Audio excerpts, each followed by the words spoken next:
নমস্কার বন্ধুরা, আমি তোমাদের রঞ্জিত স্যার। আজকে তোমাদের বাংলা সাহিত্যের ইতিহাসে থার্ড সেমিস্টারে পাস করতে হবে কী করে সেটার আমি একটা ছোট্ট ভিডিও এনেছি। দেখো, এখানে সাজেশান প্লাস পাস করবে কী করে করবে পুরোটাই আছে। ধরো মডেল 1-এ তোমাদের গদ্য আর প্রবন্ধ আছে। গদ্য আর প্রবন্ধ থেকে শ্রীরামপুর মিশন ও ফোর্ট উইলিয়াম কলেজ, এই দুটোর মধ্যে যে কোনো একটা, আর রাজা রামমোহন রায়, ঈশ্বরচন্দ্র বিদ্যাসাগর, অক্ষয় কুমার দত্তের মধ্যে যে কোনো দুটো করলে, এবং প্যারীচাঁদ মিত্র, কালীপ্রসন্ন সিংহ, এইগুলো হচ্ছে টিকা। মডেল 2-তে তোমরা কিন্তু সেম ঈশ্বরচন্দ্র গুপ্ত, রাখাল দাস। 2-তে এরকম তোমরা কিন্তু ঈশ্বরচন্দ্র গুপ্ত, রাখাল দাস বন্দ্যোপাধ্যায় এই দিক থেকে, আর লাস্টে সুভাষ মুখোপাধ্যায় বা যতীন্দ্রনাথ সেনগুপ্ত যে কোনো একটা বললে কিন্তু কমন পাবে। অর্থাৎ প্রথম মডেল থেকে গদ্য প্রবন্ধ থেকে অথবা থাকবে, সেকেন্ড মডেল থেকে কাব্য নাটক থেকে অথবা থাকবে। থার্ড মডেলে তোমরা বাংলা উপন্যাসে বঙ্কিমচন্দ্র চট্টোপাধ্যায়, শরৎচন্দ্র চট্টোপাধ্যায় আর মানিক বন্দ্যোপাধ্যায় করলে পুরোটাই 5 মার্কস এবং 10 মার্কসে কমন পাবে। তোমাদের ফাইনাল সাজেশন আমি দিয়ে দিয়েছি, আগের ভিডিওগুলো আমি দিয়ে দিয়েছি। এখানে দেখো বড় কোশ্চেন, কত স্টার মার্ক দেওয়া আছে। 10 মার্কস 15 মার্কসের কোশ্চেন আমাকে বাবার সাথে একটাই কথা এবং তোকেই সাথে সাথে তোমাদের 5 মার্কসেরও কোশ্চেন দেওয়া আছে।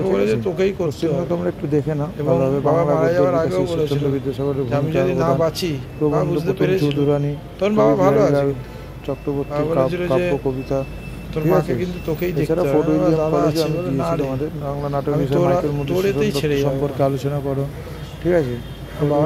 সম্পর্কে আলোচনা, এইগুলো কিন্তু তোমরা এখন থেকে করতে থাকো। 100% চলে গেল আসবে, এটা আমি বলতে পারি, ঠিক আছে? তোমরা এই কোশ্চেনগুলো দেখো, বিশেষ করে স্টার মার্ক আলা কোশ্চেন। একটা কে এসছে বাংলা গদ্যের বিকাশে ফোর্ট উইলিয়াম কলেজে মৃত্যুঞ্জয় বিদ্যালঙ্কারের অবদান আলোচনা করো, ঠিক আছে? কাজী নজরুল ইসলাম সম্পর্কে আলোচনা করো, ঠিক আছে? এইগুলো তোমরা এখন থেকে করো।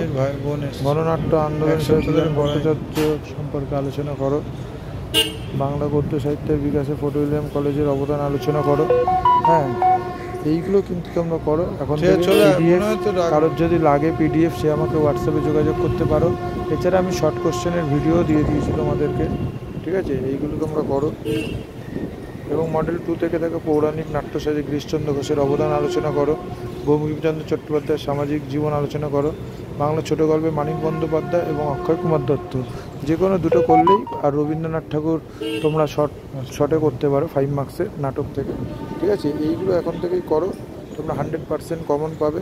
কারোর যদি কোশ্চেন বুঝতে অসুবিধা হয়, সে আমাকে হোয়াটসঅ্যাপে যোগাযোগ করবে, হোয়াটসঅ্যাপ নাম্বার দেওয়া আছে, ঠিক আছে? এইগুলো তোমরা এখন থেকে করতে শুরু করে দাও।